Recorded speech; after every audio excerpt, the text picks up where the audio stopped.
Hi, this is Mike Cullen with the ACC's Fits on the Go blog, kicking off our coverage of ACC 14 in our nation's capital. Jeff, what are you looking forward to this year? Mike, I think being at the nation's capital, we really have a unique experience, the ability to talk to some physician members of Congress. Really looking forward to that. And then we have the whole conference ahead of us with late-breaking trials, kind of meeting up with old friends. It's really going to be an exciting conference this year. I agree, Jeff. I'm really looking forward to hearing what these physician members of Congress have to say. Let's go talk to them. I'm interviewing Dr. Larry Bucshon from Indiana. Dr. Bucshon is a former cardiothoracic surgeon and now a representative in Congress. Dr. Bucshon, tell us a little bit about the transition from a busy clinical practice to now being a representative in the House of Representatives. Yeah, well, I think, first of all, that physicians make very good representatives. I think a lot of the things that we do in medicine, the way we're trained to evaluate data, kind of get that all together and make a decision about what to do for our patients, also works in the legislative process, where you have to take in all the information about certain issues and then try to make the right decision. Well, there are a number of important things to remember about a transition from being in the practice of medicine to public service. It's always about service, and as physicians, we've always put our patients first. We're very good listeners. We're very good diagnosticians of problems, and can use that analysis to solve problems. And so it was a pretty easy transition in that respect. The harder part was learning to be patient, because in Congress it takes a long time to get things done. You have to work with a lot of people and build coalitions. Physicians oftentimes have it a lot easier in that physicians can, basically diagnose a problem, and then they have the authority to act. My transition was actually relatively gradual. I served 4 terms in the state Senate, and in Georgia, our state Senate is what's called a citizen legislature, so we were in session basically 3 months a year, and I still continued practice for the majority of that period of time when I was there in the state Senate for 8 years.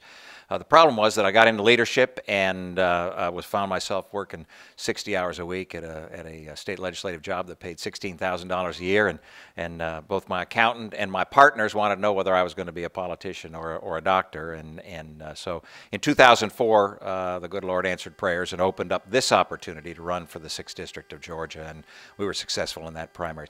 I think our skills are uniquely suited. As physicians, we're trained to listen, we're trained to ask sometimes difficult questions, gather facts and information, put it together in a treatment plan, and then implement that plan. Now, Congress doesn't work quite that quickly, but the skills that we learn, particularly of listening and asking questions and gathering facts, are very well suited to public service. And what advice would you have for a young physician who's looking to take an interest in public office? Well, I think, first of all, as a young physician, focus on your patients.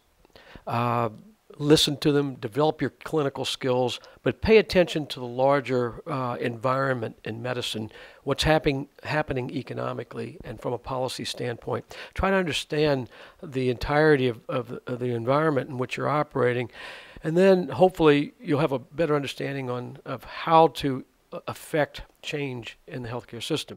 For those individuals who are thinking that it might be the right thing to do to get involved in public life, I would urge them to scratch that itch. Whether it's at the local level or at the state level or at the federal level, we're happy to answer any questions or to respond to folks. But although it's not as fulfilling in the short term, public service that is, as medicine. Physicians at any stage of their career can get involved. It doesn't require going to Congress.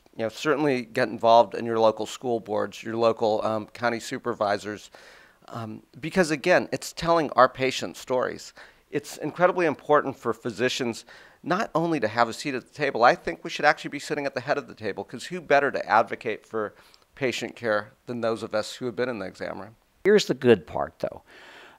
We get to do what almost no one else in the world gets to do. And I remember the last day I drove down to my practice before I retired to run for Congress. It was on a Friday, and I thought, I got to be the luckiest guy in the world, because why? Because I have never had a job. It's just what I do. I am a doctor, and look, we get to do what almost no one does. So that's the good part. It's still fun taking care of patients, and what we need to do is get the government and the insurance companies out of it and let the doctors and patients make those decisions. And so I hope your generation of physicians, they're going to be better equipped, better educated to give the best care in the world, and that's a good thing. Jeff, that was a really great series of conversations we had with a bunch of different representatives. What did you take away from those meetings? You know, I was really impressed, Mike, with how many of them said that we really need physicians, more physicians in Congress, and that the ideas and things that we bring with are really some of the things that are needed here. And I think with all the young fellows who are attending the conference, it's really something that we can take away as a vision for the future. I would agree. You can see all of the videos at youtube.com/fitsonthego from ACC 14.